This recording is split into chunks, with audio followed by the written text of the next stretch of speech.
तो साप कोणता आहे तुम्ही बघितल्यानंतर तुमच्या लक्षात येईल बघा.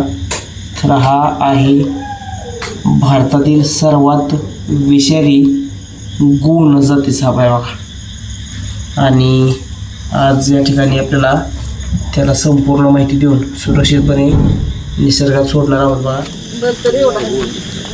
तर नमस्कार मित्रांनो, आज आपण बघा आळसंद गावामध्ये पोचलेलो आहे. यूट्यूब चॅनलमध्ये सर्वांचं स्वागत आहे. बघा या ठिकाणी जनावरांचा गोठा आहे, तुम्ही बघू शकताय. आणि एका जनावरांच्या गोठ्यामध्ये एक साप आपल्याला त्यांना दिसून आला होता. त्याने आपल्याला कॉल करून बोलवलेला आहे. तर या ठिकाणी तो आपल्याला दिसतोय. तर तो साप कोणता आहे तुम्ही बघितल्यानंतर तुमच्या लक्षात येईल बघा.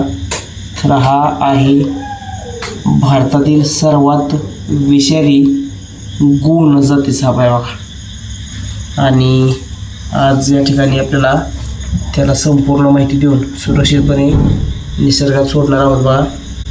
तर त्याच्या डोळ्याची जी बाहुली असते ती उभी असते, तुम्ही बघू शकताय या ठिकाणी तो.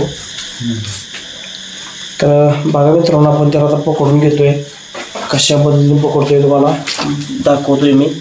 तर हा आहे भारतातील 2 नंबरचा अतिविषारी सर्प आहे बघा. याच्यामध्ये हेमोटॉक्सिन प्रकारचं विषाणू येत असतं, जे की आपल्या शरीराच्या रक्ताभिसरण संस्थेवरती याच्या विषाचा परिणाम होत असतो.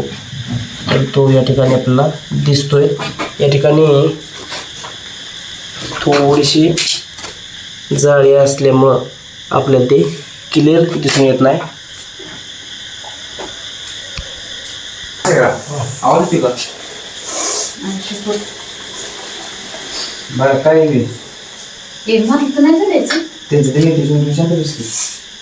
तर बघा मित्रांनो की कशा पद्धतीनं आपण या सापाला बिना हात लावता कशा पद्धतीने पकडलेला आहे, तुम्ही बघू शकताय. तर ही आयडिया असते बघा सापाला पकडण्याची. तर लक्षात घ्या, विनाकारण कुठलाही साप आपल्याला चावत नसतो. त्यामुळं सापाला मारून कोणी निसर्गाचं नुकसान करायचं नसतं. आपण त्याला आता बॅक सेट करून घेऊया.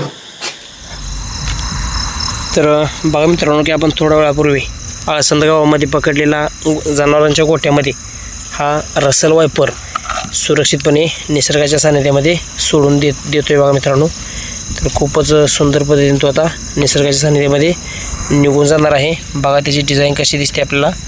तर बघा त्रिकोणी भाल्यासारखं टोक असल्यासारखं त्याचं डोकं असतं आणि संपूर्ण शरीरभर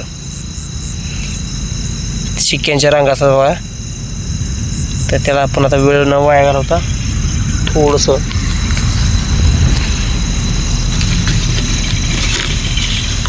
बरणीनं डिवचून त्याला लांब जाण्याचा प्रयत्न करूया आपण. बघू शकता त्यानं जरा थोडीशी हालचाल चालू केलेली आहे आणि अगदी सुरक्षितपणे तो निसर्गाच्या सानिध्यामध्ये निघून चाललेला आहे. धन्यवाद.